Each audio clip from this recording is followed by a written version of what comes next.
Sa gitna ng mga isyu kaugnay sa hindi niya pagsiport sa mga pagdinig ng Kamara para sa 2025 budget ng kanyang opisina, nanindigan si Vice President Sara Duterte na hindi siya magre-resign.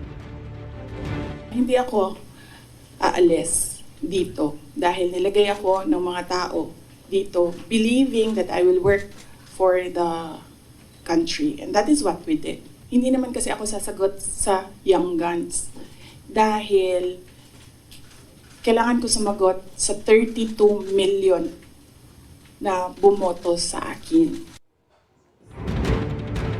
Sagot ito ng bise sa mga sinabi ng ilang kongresista na pwede nang hilingin na mag-resign na ang bise kung hindi na siya interesado sa kanyang trabaho. Hindi pa rin humarap ang bise sa Kamara sa pagsalang sa plenaryo ng panukalang 2025 budget kahapon.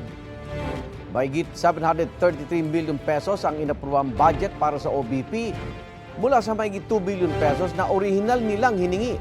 Sabi ng bise, sa budget hearing sa Senado na lang siya dadalo. Gayunman, hindi na siya umaasang maibabalik pa ang tinapyas ng komite ng Kamara.